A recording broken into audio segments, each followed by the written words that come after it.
باپ کا انتقال حضور کے اس دنیا پہ قدم رکھنے سے پہلے ہی ہو گیا تھا. ابھی شکم مادر میں تھے کہ حضرت عبداللہ کا انتقال ہو جاتا ہے. در یتیم پیدا ہوئے ہیں. 6 سال کی عمر میں ابوا کے مقام پر ریت کے ٹیلے آئے تو وہاں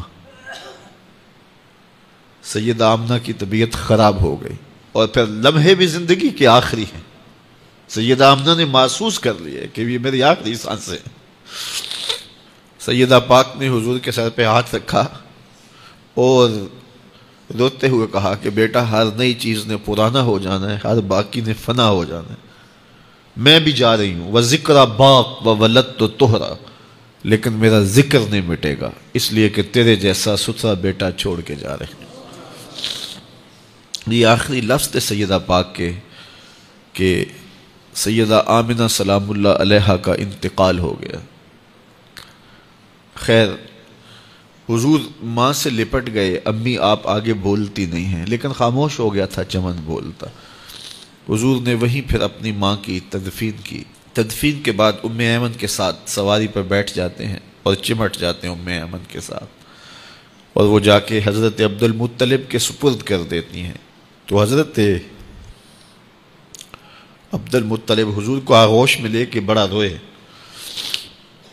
اور ام ایمن سے کہا کہ میرے اس بیٹے کا تم نے خاص خیال رکھنا ہے. اور پھر انہوں نے اتنا خیال رکھا کہ میرے حضور فرمایا کرتے تھے ام ایمن میری ماں کے بعد میری ماں ہے. 2 سال کے بعد حضرت عبد المطلب کا بھی انتقال ہو گیا. ابن حشام کے یہ لفظ سینہ چیرتے ہیں کہ جب امیر قریش کا جنازہ اٹھا تو سارا مکہ جنازے کے لیے امڑ آیا، لیکن لوگوں نے 8 سال کے ایک بچے کو دیکھا جو دیواروں سے لپٹ لپٹ کے رو رہا تھا.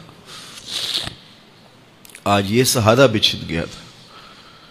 پھر چچا کی کفالت میں آئے. پھر ایک وقت آیا کہ وہ بھی اس دنیا کو چھوڑ گئے، اور اسی سال حضور کی اہلیہ کا انتقال بھی ہوا، اور اس سال کا نام عام الحزن، دکھوں کا سال رکھا. اہل مکہ نے جو سلوک کیا وہ کسی سے بھی مخفی نہیں ہے. پتھر مارے، گڑھے کھودے، کانٹے بچھائے، اجریاں ڈالی، اپنے گھروں کے کوڑے لا کے حضور کے گھر کے سامنے رکھ دیے.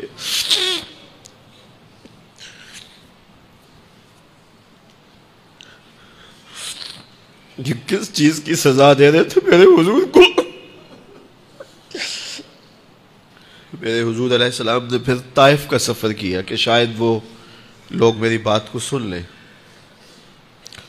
لیکن انہوں نے جو دردناک سلوک کیا وہ بھی تاریخ کا ایک انتہائی دردناک باب ہے.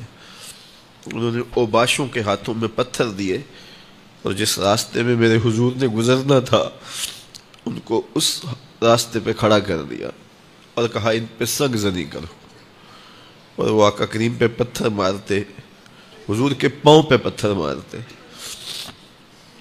آقا کریم علیہ السلام پاؤں اٹھاتے تو وہ دوسرے پاؤں پہ مارتے. پھر حضور شدت درد سے بیٹھ جاتے تو ان کے 2 غنڈے دائیں بائیں سے آگے بڑھتے اور حضور کو کندھوں سے پکڑ کے اٹھاتے، پھر سنگ باری کرتے.